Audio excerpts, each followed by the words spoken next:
Good afternoon. It is another glorious Wednesday, and you are here listening to the Gaming News at Noon with Salty and Boom. I'm one of your hosts, MrBooMStickXL, and as you can hear in my voice, I'm super stoked. We have 20 plus topics on tap for today's show, and of course, with me, because I couldn't do this alone, is Salty from the Saltiest Gaming Podcast. Welcome, my brother. Hey, good morning, good afternoon to everybody. Good evening, actually, all around the world. Thanks for being here on this Wednesday. It's awesome. It's a hump day, guys. We're getting halfway to the weekend. So, yeah, it's good to be back. Great topics to get into, and happy to be here.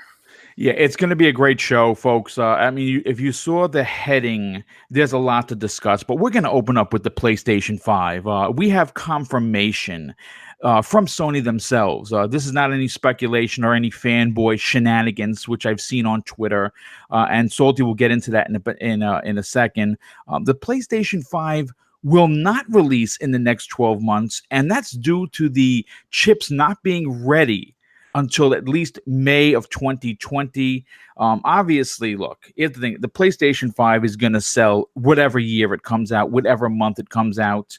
But, during Sony's latest financial results briefing, which just happened, it's been confirmed that the next generation console will not be released in the next 12 months, hinting at a late 2020 release. Additionally, Sony is making a huge investment to develop the console. So there's always that. But Salty, this was completely expected after the report was released last week regarding the chips not being ready to May. And I hate to be the I told you so kind of a guy, but I think you're going to do that. Come on, why don't you talk about that for a second? Well, we talked about, I forgot where it was, but I brought up this topic. Maybe it was in a podcast or something like that. We discussed the first set of rumors or stories that came out, and it was from reliable sources, very, very reliable sources, based off of when these chips from AMD were going to actually be ready. And people that were talking about 2019, for whatever reason, that kind of shut that door down. But it wasn't confirmations from, PlayStation's mouth, so you kind of had to wait for that. So AMD, they have to produce these chips, and they were saying it's not going to be ready for until Q3 of, 2020. So that immediately said, 2019 is out of the picture without a doubt. And then even when I was talking, for some reason, when people were talking about the PlayStation, so Mark Cerny came out with his information, and then some other things happened. People were, jumping on board with this whole spring of 2020 situation. And at that point, I even had this story. So it's kind of trying to ship it out to some people on Twitter and say, no, this is not a possibility because of the chips. You know what I'm saying? That's just not going to be ready. It's not going to be available at that time. But for whatever reason, people were jumping on that bandwagon, and then that had to get shut down based on that story. So the chips are not going to be ready for that. PlayStations themselves came out and, their earnings call, and they said at least a year, you know what I'm saying? So if you take those figures and you go a year from now, that's what, May 2020. But at that time, you got to produce these consoles. The chips have to be ready. It's going to take some months. It takes time to get all this stuff out. So logical thinking would say, okay, then you're into the holiday season of 2020. You know what I'm saying? Yeah.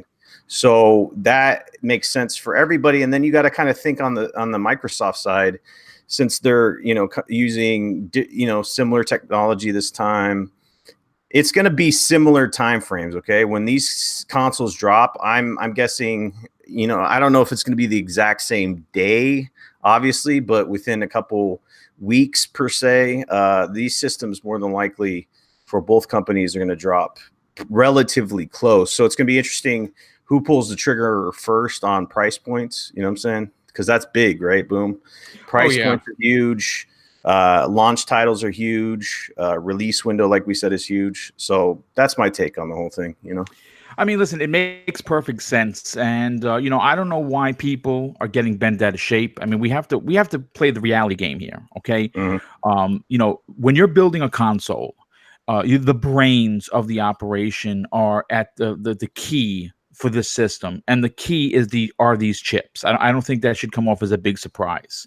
Though they may know what the system is going to look like, they know the specs, but you can't build the actual chip for the console without having the chip for the console. So guess what, folks? This is a great opportunity to have people save their money, because listen, you and I were talking privately before the show started. I'm still banking on a $500 PS5 simply because of what it can do. Now, I understand people are like, no, Sony is going to do $399 because they love their fans. Well, guess what, folks? Yes, they do love their fans, and they've proven that this generation with the amount of first-party software, but they also love money. And there's no way that the company can afford to take $100 loss. They're not a Microsoft, they're not an Amazon, they're not an Apple, they're not a Google. I'm sorry, I'm not taking shots at Sony, but you have to call a spade a spade. They're failing in other divisions. Their PlayStation division is making money by the bucket loads, and that's because it's a good product. But at the same time, there's no way they're going to be able to take $100 loss just to try and beat the competition. People are going to buy the PS5. They don't have to, try and sell it. People are going to run out and buy it. But real quick, when we move on to the next topic, I wish I had to give a big shout out to Biggie2316 for the outstanding $5 super chat. He says, won't be able to listen till tonight, but I wanted to stop and hit that like button and show support. Well, listen, Biggie, thank you so much for all that you do for the channel. It is greatly appreciated. But I kind of just want to move on to the next Sony topic. And this is also a bit of a head scratcher, Salty. You and I have talked on the show about this. Death Stranding promises new things for open world games, says Kojima. And, he was, obviously we know that this particular title has been shrouded in mystery. And the upcoming game from Kojima Productions, there are a lot of people, including myself, who don't know what kind of a game this is. I think you're in the same boat. When you see the game, yes, it's a third-person game, but we don't know if it's an action game. We don't know if it's a luggage simulator. We don't know if it's a walking simulator. We don't know any of this. But we did find out, I guess you can say, a little bit more information about it, because at a panel at the New York Tribeca Film Festival, Hideo Kojima said that the game will feature something really different for the open world. And a large part of it will be the players trying to reconnect with the world with other players. Now, I'm not sure what that means. Since no footage was actually shown, or a new trailer for that matter, it's anyone's guess, Salty. He kept hinting on connecting with other players. Yeah. Is this an open world game with multiplayer? Is this a versus? Is this a battle royale game? I don't know. And I'm going to say this, he stated, and this is where it gets a little strange, that the story will be inspired by recent human rights crises happening around the world, and that Norman Reedus's character will be inspired by many of the roles the actor has played in the past. Again, a bit of a head scratcher. So, Salty, I got to ask a question. What kind of game is this, and are we going to see this before 2025? I mean, at this point, it could be a card game. You know what I'm saying? We don't know anything. A lot of the times, because they were talking about, they keep doing these teases. They keep running people through the studio, and people just leave the studio mind blown, but confused as hell. You know what I'm saying? They don't know how he's going to pull this off, what is actually going on. And it's almost just like, I don't know. It's like a used car salesman at this point, because I need to see proof that's in the pudding, because this game has been in development for a while. If it's going to be coming out relatively soon, there should be some product to show. But we don't even know the synopsis at this point of what's going on. People are very confused. And I'm sure Kojima likes that, because he likes this whole like confusion thing, sci-fi situation. So I'm sure he's happy that people don't know what's going on, and they can speculate and make up their own stories for his game, which I'm sure he wants people to do. But yeah, like the way he's talking, it sure sounds like there's multiplayer in here, because I mean, interacting with other players, how else do you do that in a single player world? Because he would say interacting with NPCs or something else like that. He's saying that if Norman Reedus gets another tattoo in real life, he'll patch that into the game. I'm hearing stuff about this game, but it's not stuff that I need to hear. I need to hear about what the game is actually like. Like I said, at this point, it could be a card game. People need to know what it is, because we all have preferences of the games that we like to buy, and you need to know what it is. I mean, is it a walking simulator? Like, what is this? I've heard like you're going to build relationships and stuff. It's like, I don't get what it is, and we need to know what this game is. And I think it needs to happen relatively soon, or I teased about this on social media. I was like, maybe this is a PlayStation 6 title, because I mean, he's got all the time in the world. We know Kojima has a history of taking his time with some of his products. So I don't know, man. I'm still confused. And I said, even with this trailer tease that they're putting out there, I'm sure we're still not going to know what's actually going on with this game, because it's just a repeat of the same story over and over, you know? Yeah, I mean, listen, I like Sony's first-party games. I like their third-person, over-the-shoulder, story-driven, adult-themed content games. That's what I really own a PlayStation 4. It's the only reason why I have a PlayStation 4, because of their strong first-party games. I've been excited for every one of them. This one, I'm lukewarm at best, simply because of what you said, Salty. I don't know what the hell the game is. Is it again, his stories, as if you've been a fan of him, and I've enjoyed Metal Gear, but Metal Gear's stories are so over the top wacky that, I mean, even playing through them, some of them, sometimes you don't even understand them. So to have all of this information and not have any information, it's very confusing. Mm-hmm. But I want to move on to the next topic, Salty, and of course, it's still keeping with the PlayStation flavor, because that's how we roll with these shows. Sony has reported that they reached 700,000 users on their streaming service. It has slowly built up quite a following ever since its ability to download titles was added. And I think that's a big deal. PlayStation now has continued to grow after its incredibly rocky start. And while it hasn't reached the success of Xbox Game Pass, even though it's been out a way longer, the PlayStation subscription service is slowly gaining an audience, Salty. And I think that has a lot to do with the fact that now you can download the titles. I think that's big. Here's my question to you. And I said this. First of all, I pulled a story from Dual Shockers, which I happen to really love. If you want great, really well-written journalistic stories, check out DualShockers.com. I really dig what they have to offer, and I get a lot of my stories from there. There's two things that I got from this story, Salty. First of all, and I don't think this is a revelation. I think this is a reality check once again. PlayStation gamers do, in fact, like old games. It's something that many people in the toxic community have been using as ammunition towards Xbox players, because obviously of backwards compatibility. Obviously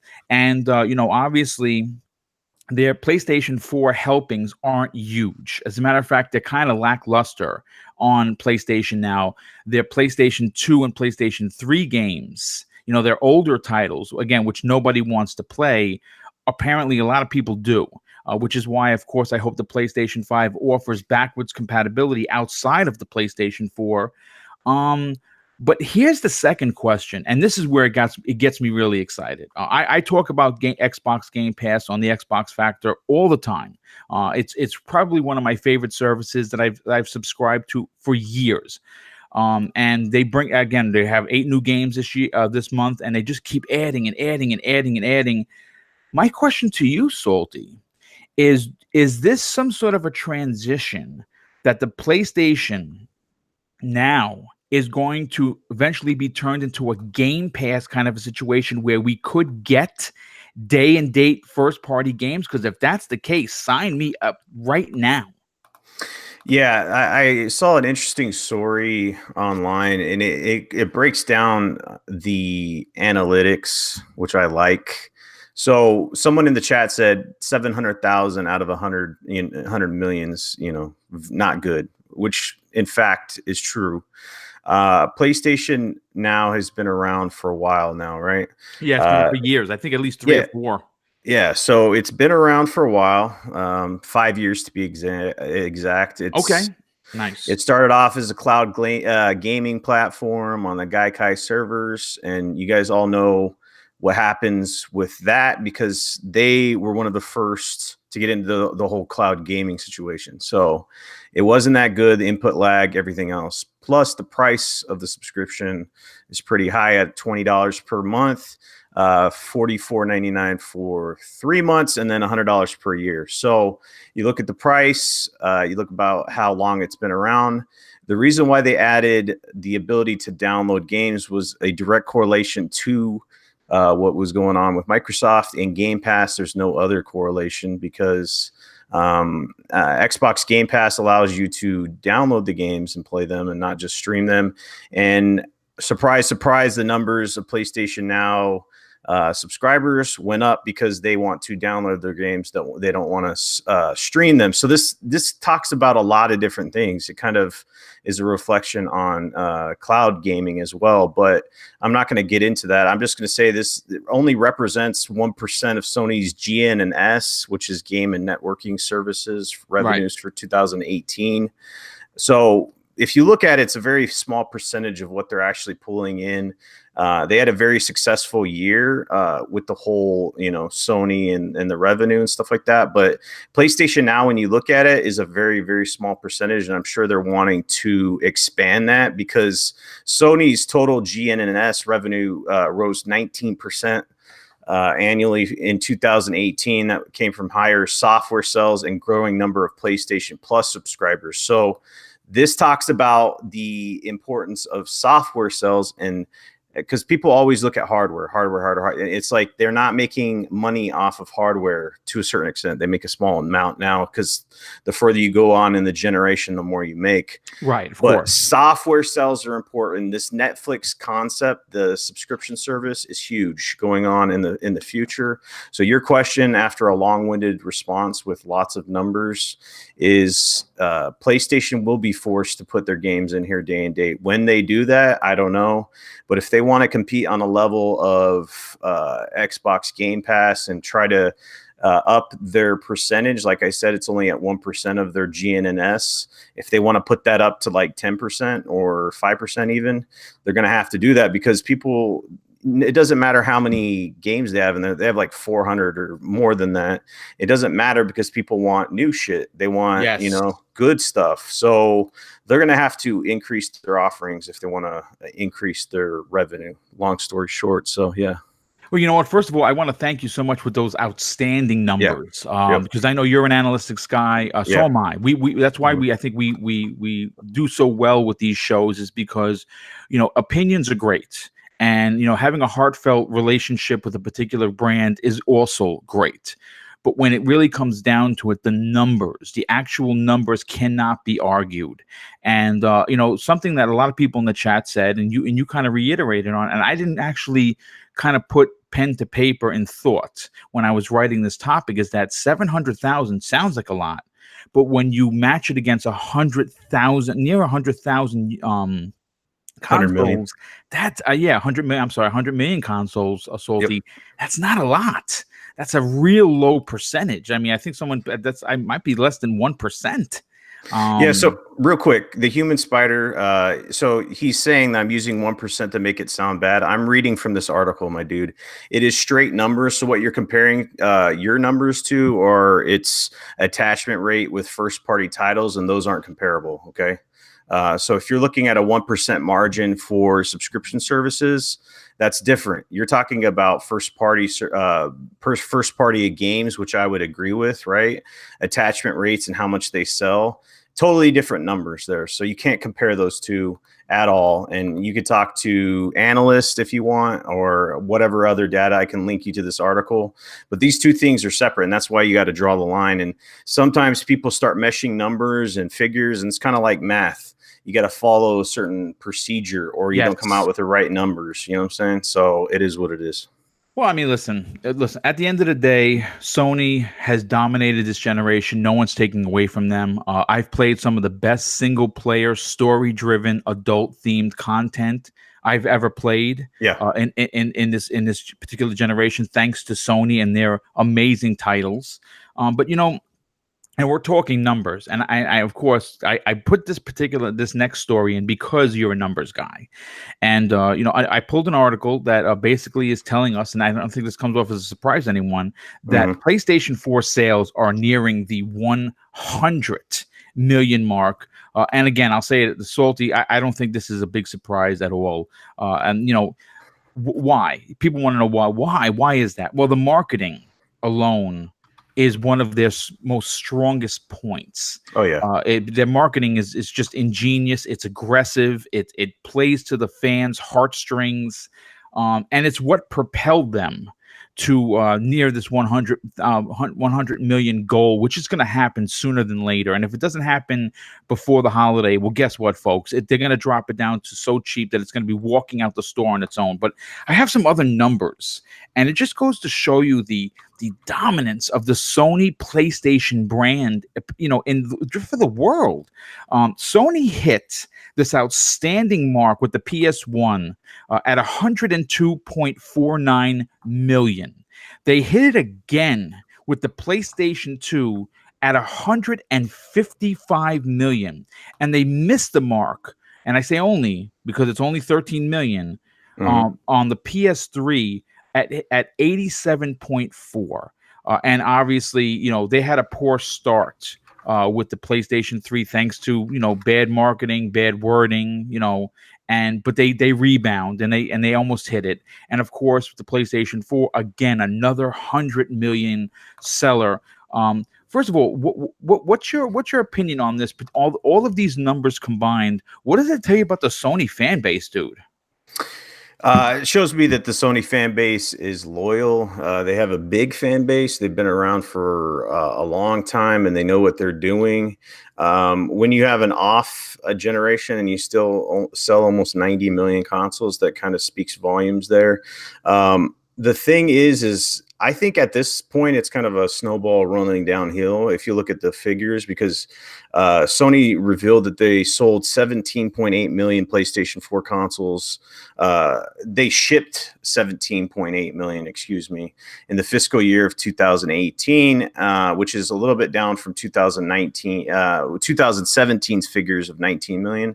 But then if you look at the projections for the upcoming year for 2019, it's at 16. So it is declining, but you're still selling a lot of consoles. Like, this isn't just, a pennies on the dollar here. And then plus, like I said, the price point is dropping, and then they're rumored to be putting out even a smaller version.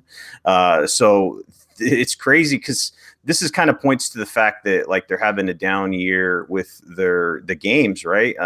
If the rumors are true, which I believe, with the games that are actually coming out, there's not a lot of games they're going to be shipping this year, right? But they're still selling consoles like hotcakes, right? So if the forecasts become true, which I think they will, they're going to be around 113 million consoles sold during the lifespan of the PlayStation 4, which is phenomenal, So they have a lot of momentum right now. But if you look at the history of gaming, just because you're on top and you sell 100 million plus consoles, it doesn't mean that you're good to go for the next generation. You don't need to try, like, they need to continue to do the things that they're good at, which their first party games are on lock right now. That's fine. But you need to have a schedule that fills the content out, not like drop all your load into 1 year and then have empty spaces. I would like to see them not do that, because Microsoft came out and said their goals for the future, which is fine. They've had some rough spots, years previous, but they're planning on getting a game out, every quarter, which is nice. You know what I'm saying? So Sony needs to continue the progress with their games. They need to up their subscription services with PlayStation Now, and I think they'll do just fine, but they can't rest on their laurels. You know what I'm saying? Like, just because you're on top now doesn't mean you'll be on top next generation. So, Well, I mean, listen, we've seen both companies go from from first to second by bad marketing. We saw it Yeah. happen in PlayStation, PlayStation 3 era, right? They rebounded, but they still kind of shot themselves in the foot. This, and obviously the 360, took over for a lot of good reasons. The second party support, the first party support, games ran better. And then 2013 happens, and Microsoft, man, they just really dropped the ball. I mean, they all they had to do was walk into the end zone and they fumbled. And Sony took that and has been running with it ever since. And again, just tip your hat to them. So like what you're saying is very true, Salty.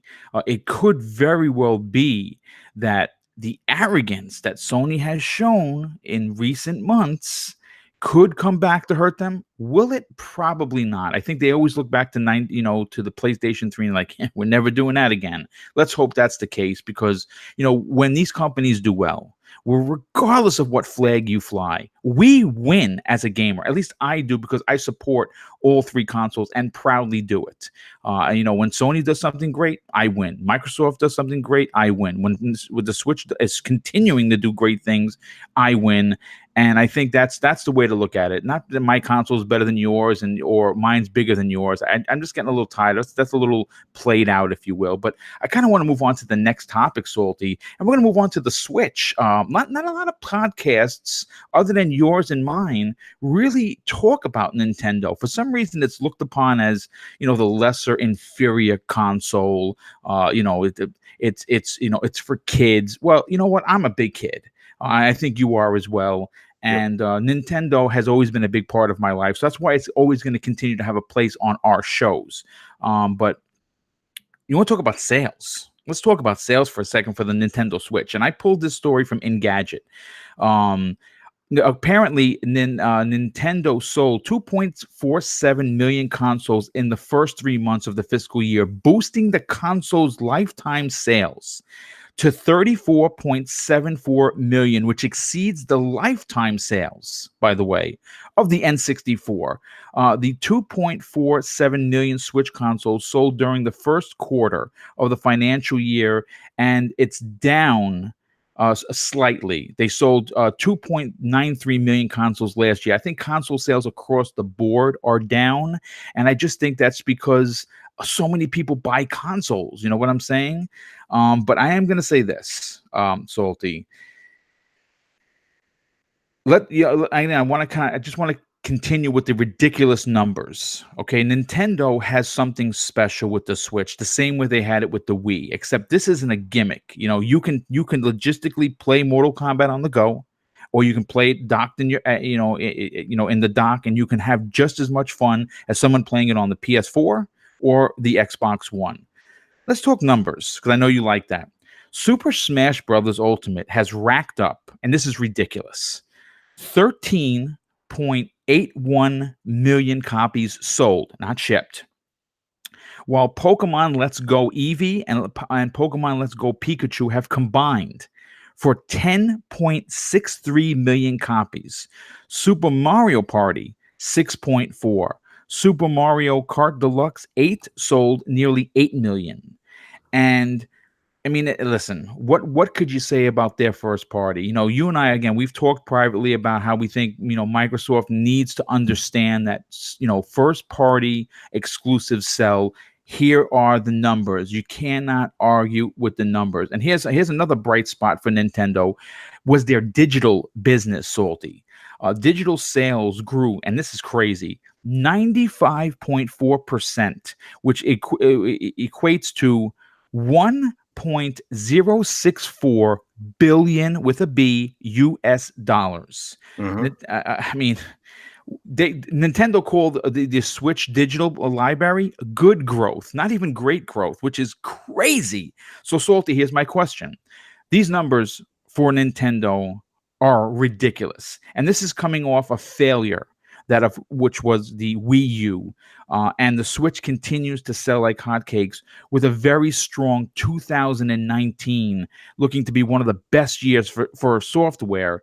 What do you think the chances are of them catching the Xbox One lifetime sales this year? Oh, they're gonna do it, man. Here's the deal: like 13 million for first party title for Smash, and that's just in the infancy of the lifespan. You're talking about like with the current amount of systems that are out there, that's almost half their base, man. That's crazy. Like the amount of software they ship for those consoles is insane. The attach rate, you can't compare it to any of the other two systems, man. With the first party titles, it's just not even close. And they've had a very strong beginning of the generation, and I think 2019 is just going to do better for them because they have a lot of really good titles that are coming out there. That traditional Pokemon game is going to sell bananas. Oh my god, dude, You know what I'm it's saying? crazy. So if you they keep at the end of these years, like towards the holiday seasons, they keep having these really good titles to put out there. Smash was last year. They put out the traditional Pokemon game this year. So that's going to just, I'm guessing that traditional Pokemon game is going to surpass their Smash Brothers sales. I don't know. I'm just guessing, but there's a lot of people waiting on that. That's going to move a lot of hardware for them. But yeah, man, they set a goal for, I think it was 20 million consoles. They barely missed it, like 17, I think they hit. Yeah. So they have this momentum. They're hitting MPD #1 every month. And I think that's just going to continue on through the whole year of 2019. I don't see Xbox or PlayStation surpassing them. And 2019 is going to be the year of the Switch. And then we'll see what happens with 2020 and the new hardware and all that other stuff, because I fully expect revisions to come out, but they're going to be slight revisions. So a smaller Switch. And then when they talk about this Pro model, it's not like they're going to be coming out with a 4K screen or like even any kind of huge increases to the power. It's just going to be minor modifications, but we'll see what happens into the next gen. But for 2019, they're going to continue the momentum, you know, so. Well, I'm going to tell you this, that traditional Pokemon game that you were talking about, I expect numbers to exceed, listen to this, folks, exceed what Smash Brothers did in that December month last year, which was ridiculous. You have to look at how Nintendo is playing this up. And we're going to talk about this later on because we're going to involve a couple of movies in here. You have Detective Pikachu coming out, which looks like it's going to be a smash hit, right? I mean, it just looks amazing. And then, of course, you have the 2 Pokemon games coming out, and they said fall. They have not said. I would not be surprised, Salty, if we don't see this in December of 2019. And guess what? They're going to win NPDs again, but they're going to win it by a landslide simply because those games, for people who actually didn't already buy a Switch in the US and around the world, will be running like it was the Cabbage Patch dolls from the 80s when the people were beating the balls off each other just to get these games. But yeah, I want to talk about the next topic. And you know what? This was a bit of a head scratcher because, well, you know what? I'll read the headline and then we'll talk about why it's a head scratcher. Nintendo's president aims to diversify the company's lineup further, and Shintaro Furukawa wants to make a little something for everyone. And you know why it's a head scratcher is because I kind of think they do that already. I mean, there really is something for everyone on the Switch. I mean, if you are a kid, if you have children and you want your kids playing, family type games, I think it's there. I think if you're an older gamer like us who enjoy the more violent and gore fest type of titles, because of the Switch's popularity and because they can now do them, we're getting the Wolfensteins, right? We're getting the Mortal Kombat 11s. We're getting the adult themed titles on here. So I don't know exactly what he meant, but I kind of want to read what he had to say, which was, of course, very interesting. And this is, this story I pulled from Gaming Bolt, another absolutely fantastic site. If you don't follow them on Twitter, go over there, tell them BoomStick sent you, because Gaming Bolt is fantastic. This is what he had to say, and this is the Nintendo president. We are also bringing an even richer variety of new titles from other software publishers as we enter the 3rd year of the Nintendo Switch. What you see here is just a sample. There will range from evergreen titles for video game fans to titles that can be enjoyed by anyone, regardless of age or gender, characteristic titles or otherwise, which is great. By bringing them together, the Nintendo Switch library will continue to meet consumers' diverse tastes. Salty. First of all, you've talked on your Saltiest podcast with Nintendo Direct how Mhm. exciting 2019 is looking for the Nintendo Switch with their first party. Obviously, it started off with a bang because you got Big Mortal Kombat 11 running very well on there. Mhm. How excited are you to see the strong software sales as well as releases for Nintendo Switch in 2019 moving forward? Well, some of the list of some of these games that are coming out, we got Super Mario Maker 2, which has been Yes. revealed, Pokemon Sword and Shield, Marvel Ultimate Alliance, Luigi's Mansion, Katana Zero. Go check that out. That's an That looks indie game. great. Yes. Shout out to Indie. He's in the chat there. He did an awesome video. He does indie focused Spotlights. Yeah. spotlights and stuff like that. But yeah, those are just some of the list of games. And then plus they have these my friend Pedro is an indie game. Oh my That god, looks that thing great, looks so dude. fucking good, dude. Pardon my French. Anyway, but you look at these titles, man. Even just those 3 or those 4, boom. That's a whole year of content there. But then they have stuff that they haven't announced yet because they're going to have their indie spotlights, their directs. They're going to have E3, The which they're gonna Treehouse announce event is always great for Nintendo there. yeah. So you look at it and it's like, holy shit, man. I mean, if you're not on board with the Nintendo, I guess something's going to pull you in. That Marvel game, a lot of people are going to want to get on board with that because that looks phenomenal. Super Mario Maker, I didn't get a chance to play that because I didn't buy a Wii U. Yoshi's Crafted World came out. That's fun. Like, I mean, come on. There's got to be something that you would like to play on this system. I mean, there's a lot of people that say, this is for kids and this and that. Well, they just came out with Mortal Kombat 11 on the Switch, and then Marvel Ultimate Alliance. I mean, people love Marvel, and that has almost every Marvel character you could want in there. So, I mean, 2019 is going to be a strong year, man. Well, I mean, listen, I kind of just want to reiterate on the Marvel Ultimate Alliance 3. First of all, if people that are listening, and we have over nearly 100 people watching live, which is fantastic. That's an exclusive. How they were able to secure that exclusive still blows my mind. And like you said, Marvel right now is the hotcakes, if you will. Obviously, everyone in the world, most people have seen Endgame.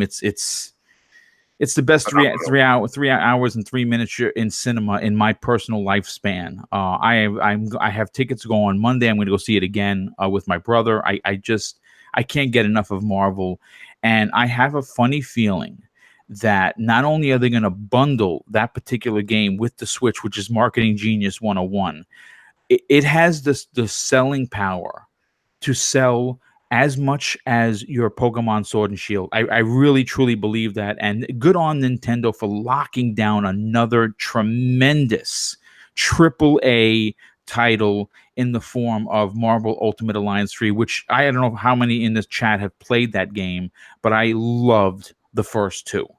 Salty, did you play the first 2? Yes, I did, man. Yeah. And I'm just a big Marvel fan. Yeah. Everything I could get my hands on, for the most part, especially video games, man. Let's do it, And when I saw the trailer for this, oh my god, I was like, yes. And I'm just kind of wondering when Microsoft's going to hop on board, try to snag up a title. You know what I'm saying? Yeah. I mean, if Nintendo can do it, obviously Sony has their ties with Spider-Man, stuff like that, but they still had to make some deals behind the scene. I mean, Sony can do it.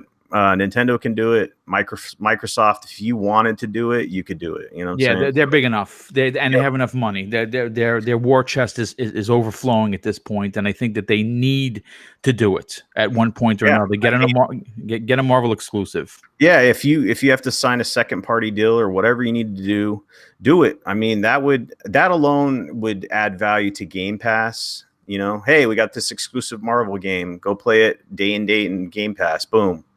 It seems like a no-brainer to me, but I don't know. I'm not hired there, so it is what it is. Again, this is a little offshoot because we talk about everything, but I do have breaking news, and this is pretty interesting. Speaking of Marvel, Hulu, which is where all of the rated R Marvel shows are going to be going, have just confirmed and announced that a Ghost Rider, a live action series is being has been pitched, has been accepted, and they're going to start filming. All I say is, again, I got goosebumps, folks. I'm It's a big awesome. Marvel fan. I've been a fan of comics since the '70s, since I could walk to my local five and dime. I think people don't even know what that is, but I'm old. I get it, and pick up my my Spider-Mans or my Thors or my What Ifs, Mhm. and you take this information. You take the movies, you take the games, you take the streaming service that's coming at the end of the year. Wow, man, what a great time to be a Marvel fan. Isn't it? Is it not, Salty? Yeah, man. I'm starting another channel actually, YouTube, for nerdy stuff. So stay tuned for Yes. that. But yeah, Ghost Rider. I was wanting to see him involved in some of these TV shows with Netflix, but there were some things going on with ABC and all this other stuff with Agents of Shield and stuff. But yeah, Ghost Rider is a perfect character for that R type Yes, the setting. horror Yeah. aspect. Yeah, so put him in there. He's a underused character. The Nick Cage movies, not really a fan of those. Don't do They it. weren't, Don't do it. you know what I'm saying? So, yeah, do it right. And then this is kind of an example of what's going to be going down with Hulu, because I haven't really ever bought Hulu because they didn't really have stuff that I wanted. But man, if they start going this Marvel route, there's a 2-year licensing agreement with Netflix that Disney had, that they can't use those characters from Yes. the Netflix shows for 2 years or whatever in a TV series. So more than likely, you're going to see those shows shift over to Hulu. So the more adult themed shows will be on Hulu, and then Yes, correct. the Disney Plus stuff, you're going to see, like the Marvel characters like Scarlet Witch and the Vision and all that other stuff. So it's cool, man. I like it. Yeah, and just to give people an update, if you're curious about that, I have heard rumblings on several reputable, comic book, like Comic Book Cast, for instance, on YouTube. My God, if you want 10 videos a day about Marvel and everything that's related to comics, hit them up, man. They're almost at 500,000 subs. They don't need little Boomstick pushing them. But I'm going to say this, they're one of my favorites. The guy that runs it is amazing. And they have been talking about possibly Marvel buying that back those 2 years to get Daredevil, The Punisher, That'd be Jessica Jones sooner than later. Because I think 2 years, okay, it's probably going to go quick, but it would be great to get those older series continued on Hulu. But this is great. But I want to continue with Nintendo, folks, and this is a big one. Metroid Prime 4 developer Retro Studios, who obviously is responsible for the first three and should have been given the reins to the fourth one. I don't know what happened there. Are now hiring for the game's development, and it appears that Retro Studios is going all in on Metroid Prime 4. And this is great news for the Metroid Prime fan base. I'm one of them. And in a story that I pulled from Turbulent1.com, announced at E3 2013 as just a picture, which made everyone go ape shit. And I was one of them. I saw all they had to do was flash the picture, and I was sold. They had some development issues, obviously, which is why the whole project was canned, and they were given Retro Studios is now the main developer, which again, I don't want to sound like a broken record here, but they should have been given the reins from the beginning. I don't know what Nintendo was thinking, but obviously Retro Studios, Salty, took the Metroid series and reinvented it in a big way in 2002's Metroid Prime on the GameCube. It received 2 sequels, and of course they were all big, and they sold very well. And here's the thing, Salty. This is great news. This is great news that this particular first-party software, Metroid, is an important piece of Nintendo history. It's in the right hands, and I'm excited for that. Now, I know we're probably not going to see Metroid Prime 4 at least for another 3 years. I'm okay with that. But here's my question to you, Salty. When in the heck are we going to get the announcement for the Metroid Prime trilogy remaster? And what the H is Nintendo doing by holding this information from the fans? I think they have it ready. It's just the whole delay and restart of the whole Metroid, situation wasn't that caught them off guard, maybe because they were probably going to try to build up momentum for that new game by releasing the trilogy, and they might have pulled back the reins there because they're like, well, man, we put this out, we're going to lose that possibility of building up the hype because the new game is not going to be coming out for years, so I don't know where that leaves this trilogy, because I've heard multiple stories that said this, it's done, what I'm saying, like it's ready to go, but I don't know if they're just holding it back to wait for a different time period or what. I mean, it could be announced at E3 for sure. That'd be a cool announcement, but I don't know if they're just going to sit on it for a while till they're closer to showing something for the new game. It just seems like a weird situation now with that whole thing, because like with the rumors, it just seemed like every couple weeks you were saying you were reading some stuff about this trilogy, and then now everything just kind of died out. You know what I'm saying? So I don't know if they're just, like I said, holding back for that time period. I don't know what it is or when it will be to build up momentum for the newer game. So, real quick, before my final statement on this topic, I have to give a big shout out to Thanos in the chat. He says, well, Retro lost a lot of key people, so they went through a reconstruction. I did not know that, so maybe that's exactly what it was. But I can say this: what would be epic, what would be so Nintendo, if you will, is if they do, Bowser, who's the head of the president for Nintendo of America, which is, I laugh every time I say it. And he comes out and he does his spiel because it's going to be his first E3 and it's going to be big. And he says, yeah, we don't have any information for Metroid Prime 4. It is with Retro Studios, so it's in good hands. But by the way, available today, right now, Metroid Prime Trilogy. I think that they could literally just drop the mic and walk away, and it would be a successful show for them. So that's what I'm actually hoping for. But you mentioned it a little earlier. Super Mario Maker 2 is coming to the Switch, and we actually have a release date. It's going to be right after E3, June 28th, Salty, and that's only in a couple of months. And as the article states, Super Mario Maker 2 is described as a fully fledged sequel to the original that was available on the Wii U. And the sequel will also let you make slopes in your courses, which I'm not sure what that is. I played the first one. I guess that's where you can slide down. Something that wasn't possible in the last game. Nintendo first showed off a few of the new items and customization options for Super Mario Maker 2 when it was first announced in February, including Mario's Lucky Bell power. That outfits him as a cat suit, and I think that's dope because that's one of my favorite Super Mario games, which is Super Mario 3D. I hope they make an HD port for the Switch, because when they do, I say when, folks, not if, they're gonna do it, I'm buying it day one.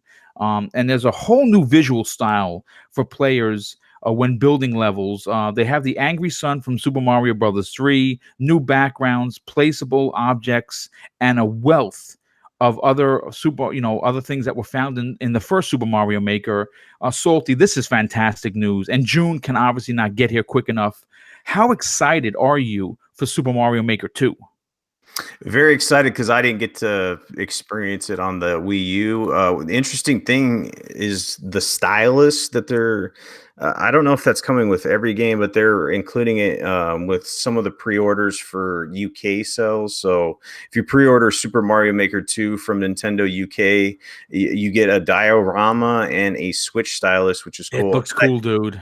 Yeah, I think that stylus would be needed for this, because a lot of the building of the levels, like if you're using the sticks, it kind of, I don't know, I'd have to actually play it myself, but I think having that stylus would be effective for building the levels just based on what I saw. So that's cool.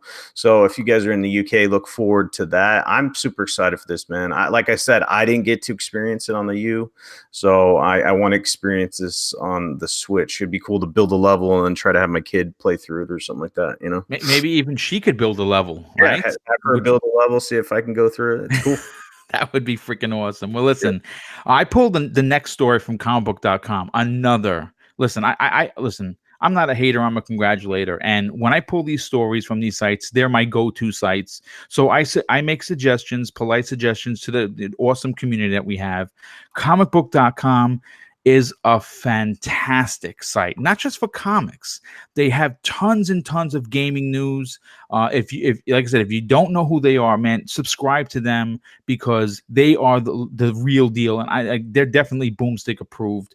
This story I pulled from them, Bayonetta 3, which I'm really excited to play. Unfortunately, doesn't look like it's going to be coming out until 2020. And this is kind of a good news, bad news article, Salty. You know, today or yesterday, Nintendo confirmed that the new Animal Crossings and Luigi's Mansion 3 will indeed hit the Nintendo Switch this year. But as for Bayonetta 3, Nintendo is still rolling out the to be announced, the TBA for it, suggesting the new character action game won't be hitting the Nintendo platform this year. And as you know, the follow-up to Bayonetta 2, which was amazing on the well, now it's on the Switch, but it originally launched on the Wii U, which won the Game Awards show in 2017, was a fantastic title. If you don't have Bayonetta 1 and 2 for the Switch, they're fantastic games. I have them. I highly suggest that you run out and pick them up. But, you know, the thing is this, they haven't confirmed that it's not coming out in 2019, but it's looking like they may push it to like a March release, which is something Nintendo was known to. So here's my question to you regarding Bayonetta 3. Yes, it's disappointing because it's a big exclusive action title for this, for the console. But with all of the first-party software releasing for the remainder of 2019, would anyone really miss Bayonetta 3? No, man, and it's one of those things. I mean, Boom, how many games can you fit into 1 year, right? Exactly. Yes. I ran off a list of big AAA games, man, 4 or 5, and plus you're sprinkling in, everything else. I mean, you got to plan this stuff out. Like, even if you have those titles ready, I mean, it doesn't hurt to put them into the future. You know what I'm saying? Yes. I don't know what they have planned out for 2020, but I do know the new hardware is coming out for the big boys, Microsoft and Sony. So why not? I mean, the new Bayonetta, put that into 2020. Gamers are going to be just as excited. Like I said, don't blow your load into 1 year and have a year where you don't have content. I mean, spread it out. Like, I don't know what their plans are for 2020, and I'm sure they have a lot of stuff planned for that. But I don't think gamers will be missing a new Bayonetta in this year. Just trust me. I mean, there's content coming out every month, every couple of months. Like, you have stuff to play. I'm excited for the new Bayonetta. I love those type of games. So yeah, I think 2020 is a good year. Spring would be good, in my opinion. Yeah, I mean, well, spring has proven to be a rock solid. March has been, I mean, come on, look what came out this March. It's a great, the first quarter of every year in the last couple of years, thanks to the resurgence of Capcom with Resident 7, Resident 2, it's been nothing short of magnificent for gamers. And you're coming off the Christmas high, you're getting all these gift cards. Now we have something to buy them with, right? So, plus tax returns in the U.S. Yes, tax returns are good. Yeah, good for that. That's actually helping me go to E3. Listen, moving on to the next topic, though. Bungie making some news, and it's not good. They did the impossible early this year when they left Activision, and up until now, the company has been very quiet. That is, of course, until I found this story on Forbes.com. Bungie loses the Destiny raid and narrative leads on the same day, and it has millions of fans posting and having some serious questions. And this is not a surprise. It has been a very rocky month for the staff. Plenty of departures at Bungie. And you know what? That is concerning. It makes you wonder what the H is going on at Bungie. Fans are starting to get a little nervous. And even though I've kind of pulled back from Destiny 2 myself, I have not played in a long time. I'm also concerned for Bungie because, we were all cheering in the streets. Salty, you were right there with me. Like, yay, they left Activision. Bungie's back. And now there has been tons of talk where people are leaving. More specifically, Jill Schar, I think it's how it is, Scharr, who worked on the well-received Forsaken story, has left the building. I got to be honest with you. She posted something on Twitter at the end of her workday and had nothing but praise for Bungie, of course, which is the correct thing, the politically correct thing to do. It's she joins the two other people that left. One more specifically was weapons specialist John Wenweski, and sandbox designer lead. He was the lead designer for the open world, Josh Hamrick, who left the company at the same time, almost exactly a month prior. This makes 4 key departures in less than 30 days. And fans like me are now starting to get really nervous. Salty, here's my question to you, dude. The gaming world cheered when Bungie was given its freedom, so to speak. And it wasn't for free. They paid for that. Where they left, Activision, who is known as the industry's scumbags.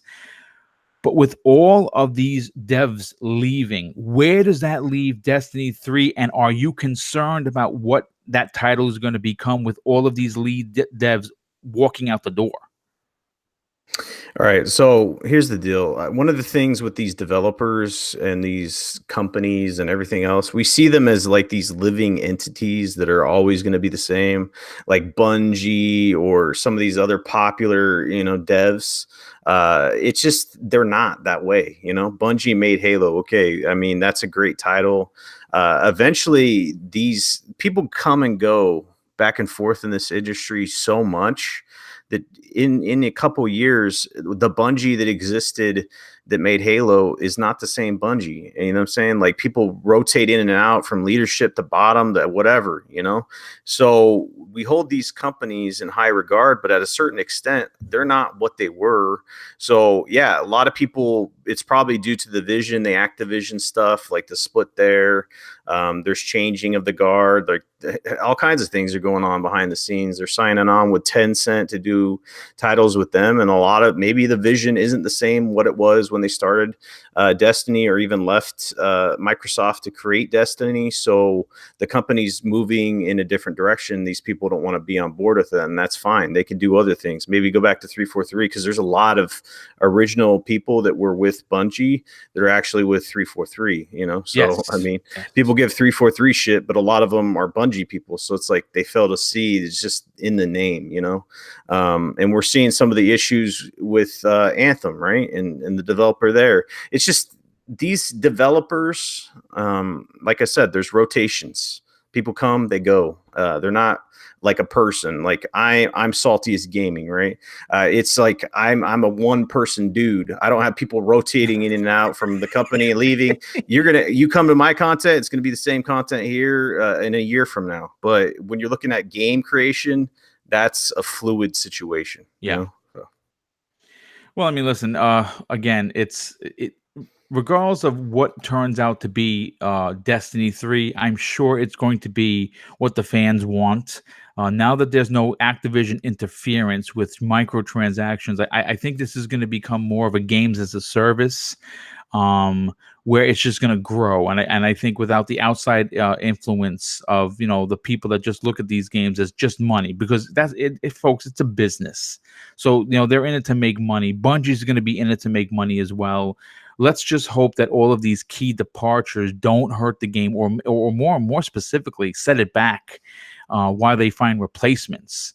Because usually when these positions are vacated by people, there are usually someone that's under them, understudy, or someone that has worked closely with them that slide right into that position. But whatever position they were doing has to be filled. So it's going to be interesting to see. I guarantee you this is not going to be the last that we hear of Bungie in 2019 regarding staff changes and who's to say when we're going to hear about Destiny 3. But you know what?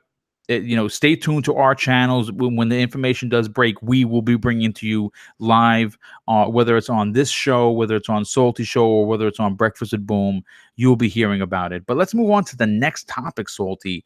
Respawn Entertainment, as we know, has had one heck of a 2019. Apex Legends took the Battle Royale genre by storm and has seen great success. During the launch of Apex Legends, studio boss Vince Zampella told fans that more Titanfall would be coming this year, but that's all he would say. Of course, gamers like myself and you speculated that if it would be Titanfall 3. Well, in a story that I pulled from Dextero.com, Respawn gave an update regarding Titanfall 3 where they actually officially mentioned Titanfall 3, which confirms that they are, in fact, in pre-production for the game. And unfortunately, due to them wanting to focus on Apex Legends, it's kind of been put on the back burner. Now, there again, this is one of those, glass half full, half empty kind of situations, for at least for me. Respawn Entertainment announced via the story that they're delaying work on Titanfall 3 as a result of the incredibly popular Apex Legends. And according to Vince Zampella, they were overwhelmed with the 50 plus million players in just a few months since its February release. I don't think they expected it to be this popular, Salty.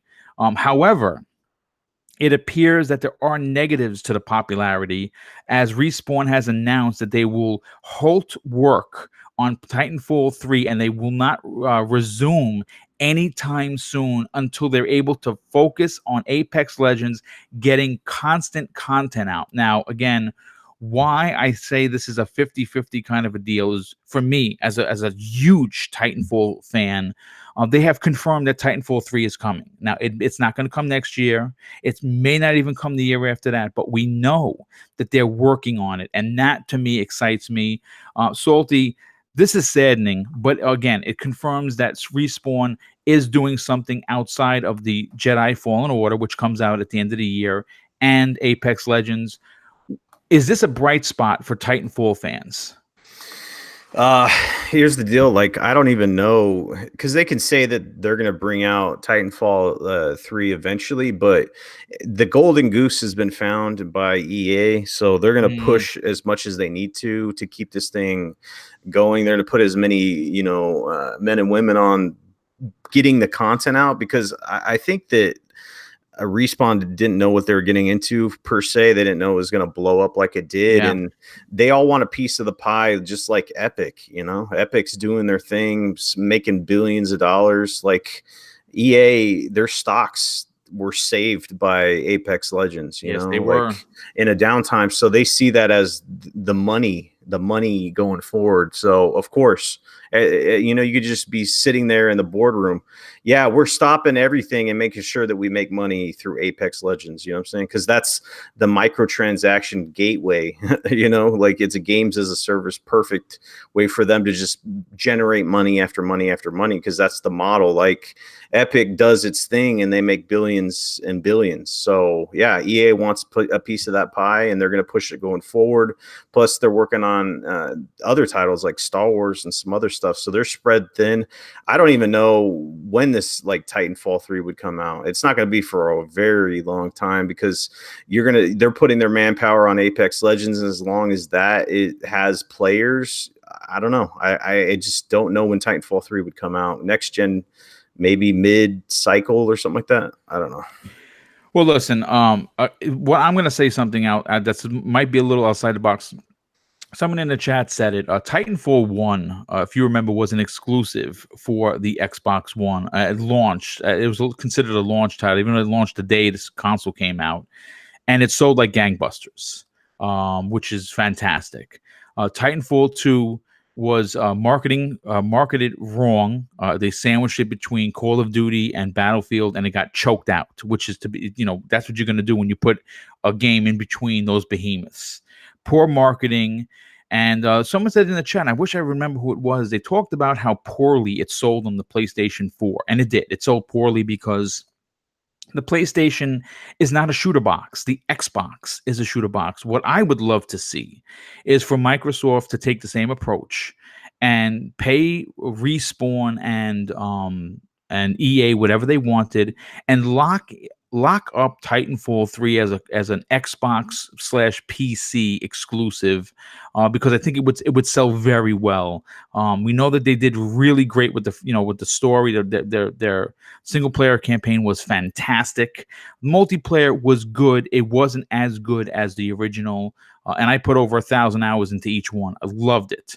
But I'm hoping that it only takes maybe 2 to 3 years, Salty. I would be devastated if we don't get a Titanfall 3. I really would. But real quick, before we move on to the next topic, Gotham guy with the outrageous $10 super chat. He says Apex Legends actually breathe new life into Titanfall 2. Yes, and that's very true. Personally, feel that they should strike while the iron is hot with Titanfall 3 while there's a newfound interest. Yeah, you see, again, I agree with that. I wholeheartedly agree, but I think they're going to have to start ramping up, hiring people to help them do something outside of just Apex Legends. And as popular as that game continues to grow, even though it's fell off a little bit, they'll do more hiring. But you know what? Let's move on to the next topic. And I think it's a good one. Metal Gear related project possibly being teased by Singer, who and this is music to my ears. I'm a big Metal Gear fan. Metal Gear 1, still it's in my top 5 games of all time. I love Metal Gear. And again, we talked about it earlier with Kojima having wacky stories. You know what? I still really enjoyed it.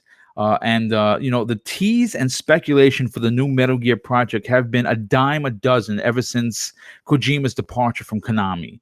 But none of them have had any really, substantial basis for them, to be honest with you. And we have another tease here today. So it looks like this time it comes from Donna Burke. And in case you don't know who Donna Burke is, she is an Australian singer and voice actor who has contributed her vocals to soundtracks in Metal Gear Solid Peace Walker, and then again in Metal Gear Solid 5, The Phantom Pain, in addition to lending her voice to the iDroid in The Phantom Pain and Ground Zeroes.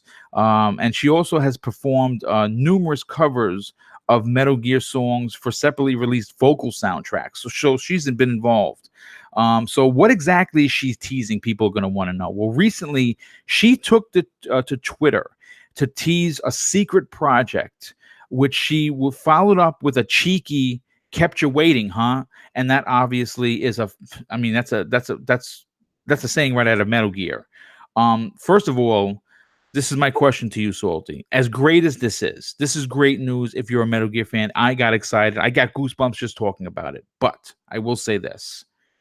What I really would love for Konami to do, because I don't want another, I forgot even the zombie game that they released at the beginning of a couple of years ago was freaking terrible that they use Metal Gear in the name.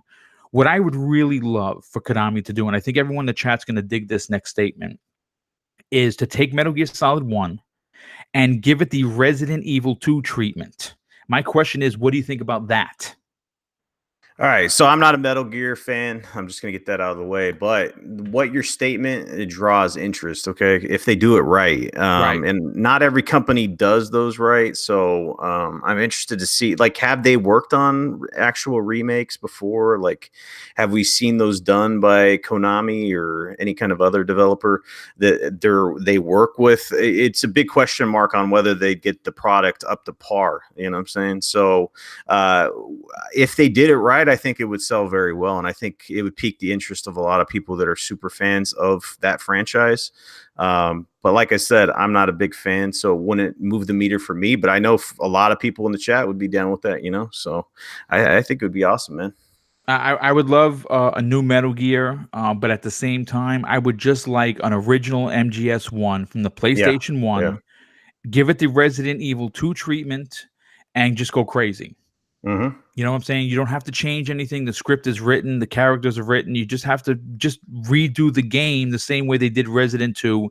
And I think you'd have not only a masterpiece, but a return to greatness for Konami. Now, whether or not they are still on board about making games, I honestly don't know. They just released their classic collection on the PlayStation 4 and the Xbox One. And I thought it was a little overpriced. I think it was $40. And if it's not 40, it's 30. I think that's way too much for classic 8-bit kind of games, 8 and 16-bit games. I when it's on sale, I will pick it up. Doesn't Konami make gambling machines now They or something make like that? gym equipment, gambling Oh, equipment. They do everything okay. but gaming right now, Yeah. which is Yep. sad. I Yep. say if you don't want to continue Castlevania, you don't want to continue Metal Gear, and Life Force and plenty of the other IPs that they have, sell them to somebody. You know what I'm saying? Get rid of your Yep. IPs and just go crazy with your gym equipment and your gambling equipment. That's perfectly fine. But let's move on to the next topic, Salty. Cyberpunk 2077 information has broken, and the non-linear gameplay, according to the developer, takes it to the next level. And considering that there's been talk that Cyberpunk 2077 is 4 times bigger than The Witcher 3. I mean, what are you going to say? That's ridiculous. Recently speaking in an interview, Cyberpunk's 2077's quest director, and I'm going to butcher the name, so I'm just going to say his first name. It's Matsu T. I can't pronounce the last name, so you're going to have to go with Matsu T. Spoke about the same thing, saying that it's freedom of choice and the non-linear nature are things that help set it apart from The Witcher, and it's going to be a newfound experience for Cyberpunk 2077. Here is the exact quote from Matsuti, and this is what he had to say.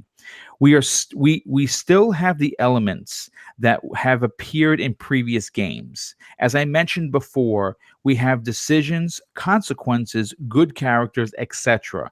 I think the new thing in this project, and that it takes it to the next level of the non-linear gameplay, which we will realize when we play through the missions. And he continues with which means there are many ways to complete a mission based on how you've created your character, tools use, etc. And I think this is something that makes our game different from The Witcher, because The Witcher, we had a basic gameplay loop. Finding nonlinear, situations where the narrative section would change. This time, the gameplay will have a lot of nonlinear characters. I think this is where the big difference lies in terms of the complex of the title being complex in our missions compared to The Witcher 3. Salty, first of all, I have to get your opinion on this. 4 times bigger than The Witcher. You played The Witcher. Mm-hmm. I only played about maybe 10 hours into it, and it was so massive, it was overwhelming at times. Yeah. I didn't finish it. So obviously the scope is ridiculous. And what are your takes? What are your hype levels hearing all this information? All right, so I was in the boat of playing The Witcher and then putting it down, right? The Witcher 3, it's amazing, but just like you're saying is kind of what I want to focus on, because just like with some of these comic book movies, just because you make it bigger than the last movie and you put more explosions in there and you put more characters in there, doesn't mean it's going to be better than the previous movie. And you can't just do this linear climb, right? You can't just keep making things bigger and bigger and bigger and bigger and bigger, because eventually, like you were saying, Boom, the scope of the game gets so massive that it's overwhelming for characters. So yes, is it cool to hear that they're making this 4 times bigger than The Witcher? Yeah, in certain aspects, but I thought The Witcher was just fine as big as it was. I have trust in this developer, right? Yes. CD Projekt Red, and that's why I trust in their vision for this game, because what they're trying to do is make it a true open world game where it's not linear situations that are happening all the time and repeats on certain interactions with characters. They're trying to make it fluid. You know what I'm saying? They're trying to make their interactions with some of these NPCs unpredictable. And that's what kind of makes real life happen, right? That's the unpredictable nature of real life, is that you're not on this linear path, especially on these open world games. If you do some of these side missions, they just get repetitive, right? So that's what they're trying to do here. They're trying to make a living, breathing, open world experience. So that's why it's the scope of it is huge. But like I said, there's the reason why some people have talked about the term open world fatigue is because the open world games that they play weren't either, they weren't done right. So like I said, I don't want to see the open world games just continually get bigger, so we're playing in an open world game that's like 1-to-1 size of planet Earth, you know what I'm saying, where I'm walking Yeah, like we're in PlayStation 6 and we're like, man, I gotta go to Arizona and I gotta drive my car. It's gonna take me 8 real life hours to go over there. You know what I'm saying? It's like, come on, guys. I mean, we need to also have the content there. So it's gonna be fun. Cyberpunk's gonna be amazing. Man, what if they announced it's coming out this year, which I don't think it's gonna happen, but that'd be crazy. 2020, I think, is a good year for Cyberpunk. You know, there's been talk. I've talked about it, I think, on last week's Breakfast with Boom, that Cyberpunk was rumored to release this year. I don't think so. I think what we're going to get is we're going to get a gameplay trailer on the Microsoft stage. I think we're going to get a release date. But like you, I think it's going to release in February or March of 2020, which, again, is a great time. I mean, no one's going to want to be around that title. That title gets Game of the Year if it turns out to be with that 48-minute video that we saw a couple of years back. It's going to be Game of the Year. There's no doubt about it. It's going to be a massive undertaking. People are going to be playing that game for years to come. At least I think. Yep. But you know what? Let's move on to the next topic. And this is troubling. This is a troubling topic, but I also call bullshit. Pardon my French. Former Mortal Kombat and Injustice developers speak of horrible crunch at NetherRealm Studio, and this recently surfaced from former members of staff that paint a very bleak picture for the inner studio. Considering that Mortal Kombat 11, Ed Boon, and NetherRealm Studios have been getting tons of praise from the media and fans alike for Mortal Kombat 11, I find this story slightly suspicious, to be honest with you. My question is, why come forward now? How come they didn't make this public before the game launched? And, recently, several former employees and contractors who worked with NetherRealm Studios on several projects, including Mortal Kombat and Injustice, have taken to Twitter to speak about the issues at the studio, and their accounts paint a very bleak picture. From crunch to harassment to poor working conditions. And I got some names here because the names, you're going to make a statement. You got to put yourself out there. James Longstreet, former programmer at NetherRealm Studios, spoke about his work on Mortal Kombat 9. Oh, by the way, that released on April 19th of 2011, where he described an overbearing crunch conditions, which saw crunch not as something voluntary that employees would volunteer for overtime, but something that was mandatory. This was not a wink, wink, nudge, nudge, passionate working, hard-working thing, he wrote. This was a mandate. Longstreet says that the Mortal Kombat team sees crunch as necessary and something that has always worked for them in the past, in light of of which been going on, which obviously the clear and right thing to do scenario, which is happening in many companies. We saw that happen with Anthem developers, right? Here's another name, Beck Hallistet, a contractor concept artist who worked on Injustice 2, which was launched May 11th of 2017. Also recounts her own experiences during the 5 months she spent working at the studio, calling their practices predatory and abusive. She describes poor infrastructure issues and a culture of harassment, such as contractors being stuffed into small workspaces with not enough room to work. Female contractors being paid less than the usual rates, female employees not being allowed to be in certain meetings, contractors getting treated poorly and blamed for several issues by the higher-ups, and not getting credited for the nature of the work that they are doing. Look, here's the thing, Salty. I come from a police background, and I like to do detective work. I don't always take people at their word. Again, I'm not saying they're lying, but what I call into question is why now? Secondly, and I don't think this comes off as a surprise to anybody in the chat or to you, game development is hard, and there are long hours. Long hours in gaming development are expected. Now, I'm sure they weren't working for free, but again, do you buy what they're selling, or do you call bullshit like me? Yeah, I'm not buying it, man. Here's the deal. Like, once movements get started on social media, everybody wants to hop on board. You know what I'm saying? So that's why you're seeing some of this stuff come out, like the crunch thing. And stories come out, like they were talking about Anthem and other companies, and they're like, wow, I could tell my story too, and blah, blah, blah, and I can complain. And it's like, man, if you're talking about 2011, that happened a long time ago, you know? So for whatever reason you decided to bring that up now. So yeah, I mean, are the work situation, like, is the work environment not ideal? I mean, if it's not, then you need to look into forming a union or something as Yes. developers. Yes. And complaining about it on social medias and articles and stuff like that, it's not really going to help much. You can bring light to certain situations, but it needs to be kind of a current situation, not, hey, yeah, 7 years ago it's just like, come on.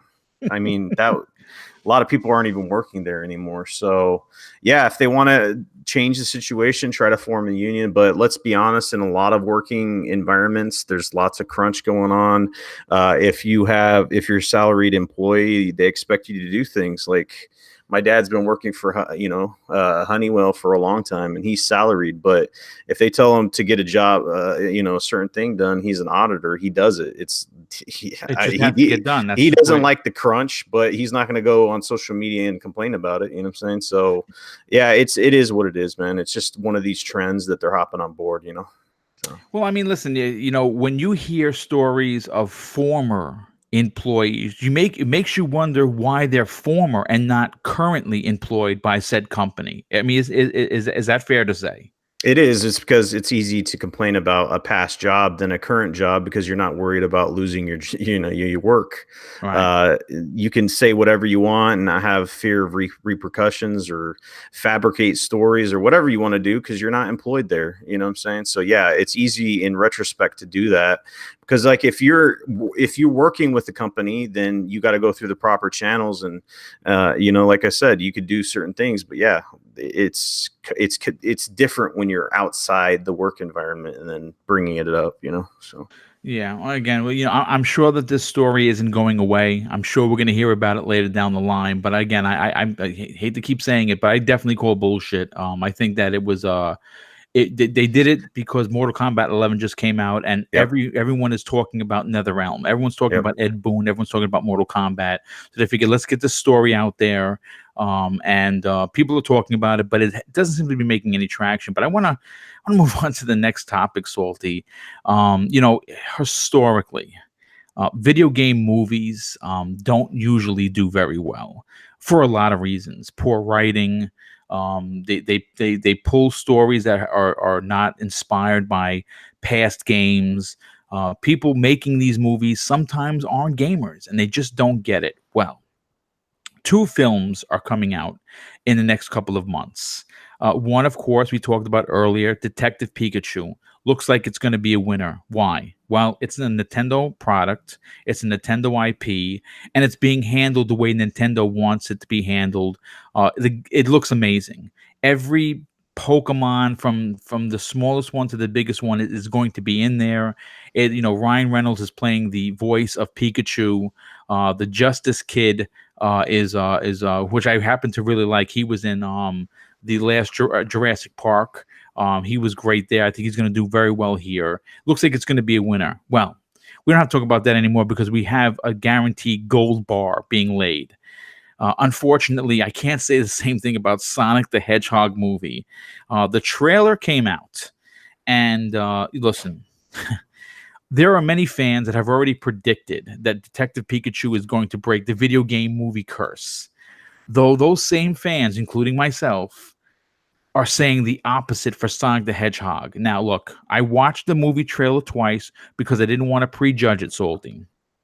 But all I can say is that after seeing it multiple times, I was a bit at a loss. And Boomstick is never at a loss for words. Um, Pikachu looks awesome. This looks terrible. Dr. Robotnik is being played by Jim Carrey, and he's a skinny man with a mustache. That's all he is. I don't know if Eggman looks like that from what I gather. Maybe I haven't played a Sonic game in a while. Maybe he went on Slim Fast. Maybe he lost weight. Maybe he went on so I fast. don't know. But if he did, no one told BoomStick. And I'm gonna say, here's my question to here's my question to the chat, and here's my question to you. With the new Sonic Racing game coming out, which looks amazing, okay? The other one, the one on the 360 was fantastic.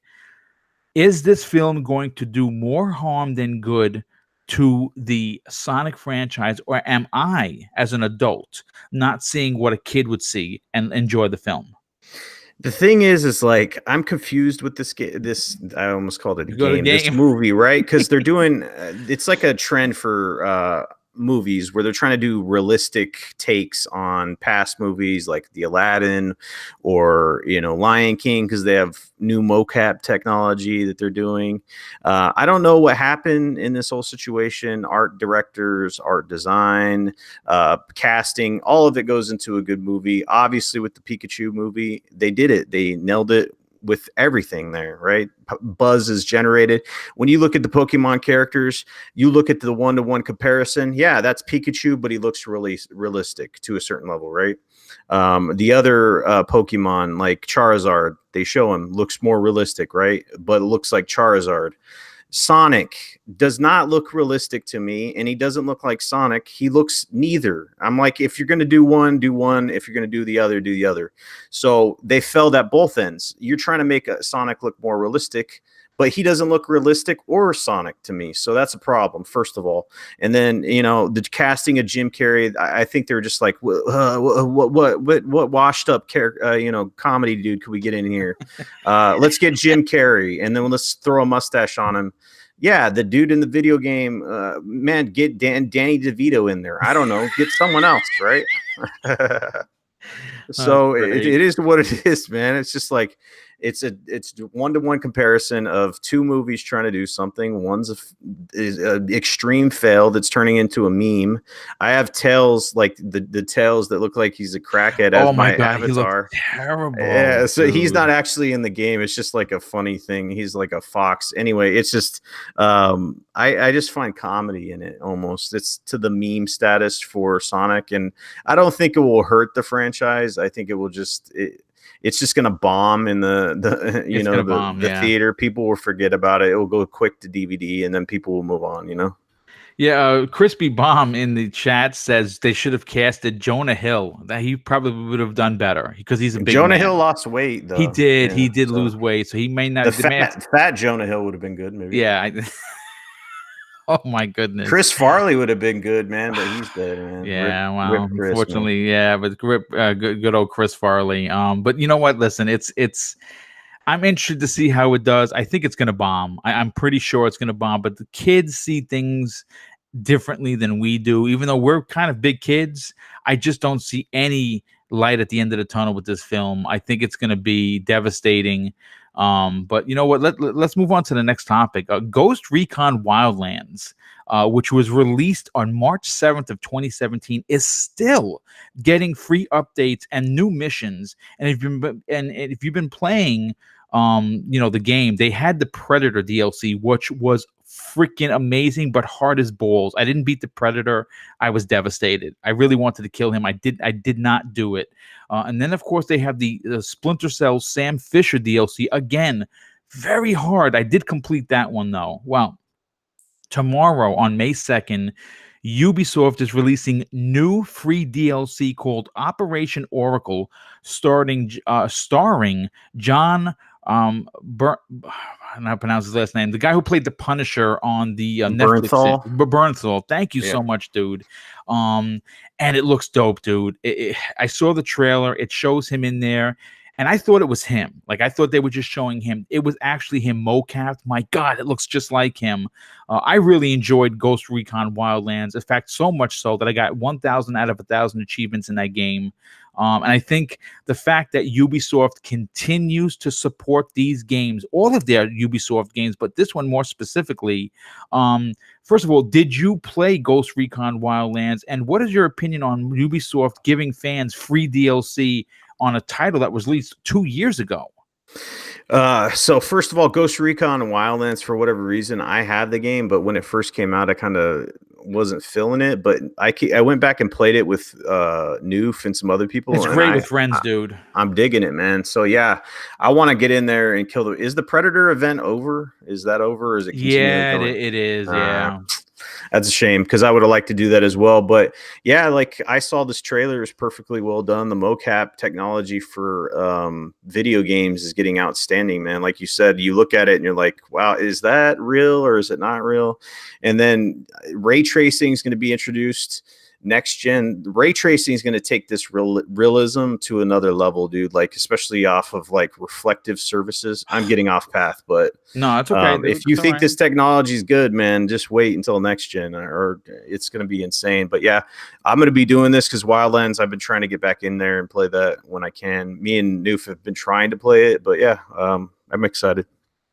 Well, you know what? I mean, listen, again, what excites me is that Ubisoft is in my opinion, and I have a big topic, a Ubisoft topic coming on for Breakfast with Boom. It's actually the 50th anniversary episode this Friday. My wife and I, thanks to Mrs. Boomstick, we have over $200 worth of giveaways.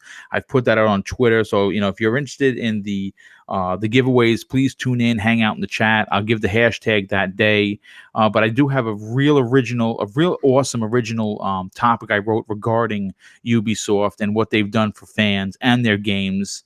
So tune in for that. But you know, let's move on to the last topic, Salty. Oculus Quest just might be the next step for VR that all gamers have been waiting for, including myself. If you don't know what the Oculus Quest is, it's a virtual reality headset that basically is the device. No PC required, no TV required, and it's coming in at a hot $400, or the bigger one, which is 128 gigs at $499. And that releases this May on May 21st, which is crazy. Along with the headset and controller, the box comes with a frame spacer for people who wear glasses, which is I do. And it comes with obviously AA batteries for the controllers that it didn't in the original. And why I find this to be interesting, Salty, is that this device is just going to be the device. You pop it on your head. You know, it's going to scan the room to make sure that you have enough space to play, and you're going to go. I know that you're like, about VR, but Oculus continues to push the boundaries on where VR is going.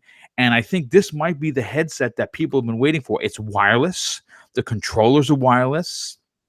It's no PC required, no TV required, no monitor required. It's you just pop it on and you go. What do you think about this, dude?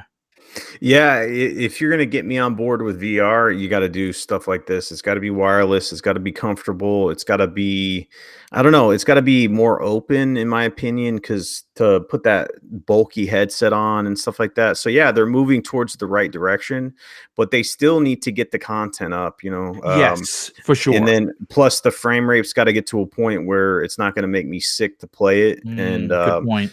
they need to make it so where, because like if you want to have long gaming sessions, I don't want to get out of there feeling like I was on a roller coaster ride for 4 hours, you know. So all that stuff has to be resolved for me to try to hop in. But yeah, for VR enthusiasts out there, like Supersonic Station, I'm sure he's excited about this. And stuff like that. Oculus is one of the best. So it's one of the better ones for sure. I mean, take nothing away from the PSVR. Yeah, so VR enthusiasts, man, hop on board it, man. Why not? Yeah, normally I would jump on something immediately because I love new tech. Like I'm a techie kind of a guy. I love new systems. I've never used an Oculus. I know Superhot is one of the games that are going to be on there from the beginning. Superhot has been on the PlayStation VR. I believe it's been on PC as well. But they're saying it looks amazing and it runs amazing. My biggest thing with VR, and one of my biggest complaints with the Sony PlayStation VR, is the wire. Yes, I understand it's just one wire attached to to the headset, but the wire is heavy. You know what I'm saying? It has a bit of a weight to it, and it kind of always feels like it's pulling you. Mm-hmm. Their headset, the PSVR, is fantastic. When I saw that everything was wireless, oh my god, dude! Like I almost jumped on the pre-order of this, and I would not get the $400 one. I would go for the bigger package, the $500 one. But I'm gonna hold off and wait to see if this thing drops in price. But I agree with you. I think that if you're going to advance VR to the where we actually as consumers and gamers want it, Salty, making the resolution bump up is a big part. But the wireless thing, man, that is to me the biggest thing, and I think that's one of the reasons why Phil Spencer and Xbox don't have it, because he wants to do wireless.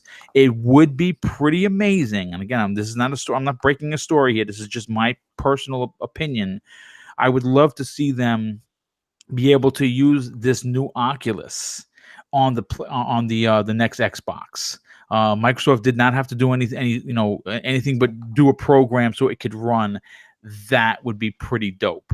Especially if you have Microsoft software using it as well, like the Halo thing that they had a couple of years ago. That would be pretty awesome. But I got to tell you, Salty, this 90 minutes went ultra fast. Like I cannot believe we got all the stories in, and this was just another amazing episode. We had almost 110 people watching live, which I think breaks records for us, to be honest. And that's pretty damn amazing. So I just have to say, first thing, the chat, you guys are awesome as always. You guys power the show each and every week, both on Salty's channel and mine. We could not do this show without you. So from the bottom of our hearts, thank you so much for being here. The super chat donations, what can I say? You guys have been amazing. Thank you so much for that. And of course, Salty, we did this venture in the middle of 2018, and it seems like we're getting some traction finally with the show. Thank you for being here, and tell everyone where they can follow you on Twitter. But more specifically, you got a big show coming up Thursday. Tell everyone where they could sub your channel and listen and tune in. Yeah, so Saltiest Gaming, 2 words. Just got the member button activated on the channel. That's cool.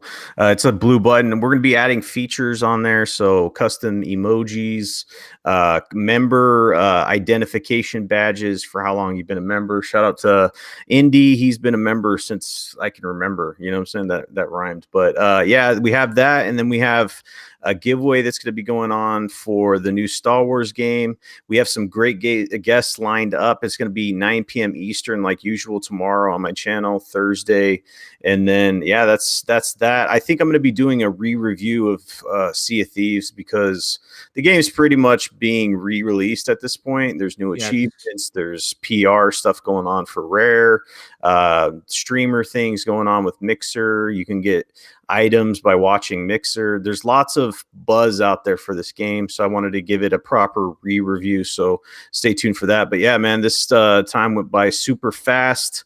Always look forward to this show. It's amazing.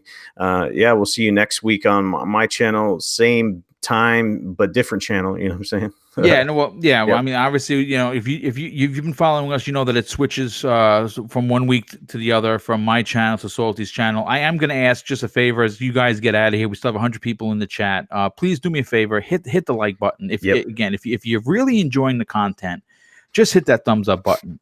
But I am going to say this. If you did not like today's show, if you want change, hit the thumbs down, hit me up in the DM and say, boom, Salty, I want more. This is what I'm looking for. And I will answer you in a proper manner, because we take all criticism, good and bad. And also, because YouTube does not share this out, and they're making it so difficult for smaller YouTubers like Salty and me to succeed, please share this on social media, whether that be Instagram, whether that be Twitter, whether that be Facebook, wherever. If you can just tweet this out there and say, hey, Boom and Salty's new show is up, check it out, it would be greatly appreciated. And once again, I will see everyone tomorrow at noon for the latest episode of the Xbox Factor podcast. And of course, 10 a.m. Friday morning, Breakfast with Boom. The guest list is really, really stacked. We have some all-stars that I will be announcing at the end of the week. And I hope everyone tunes in, not just for the giveaways, but just to hang out. It is the 50th episode of Breakfast with Boom. It's almost been a year since I launched it. It's been very successful, and that's thanks to you guys. So listen, enjoy the rest of your Wednesday. Enjoy gaming. Treat others how you want to be treated. And both Salty and I will see you next week on his channel on the next episode of gaming news at noon with Salty and Boom. Take care, everybody.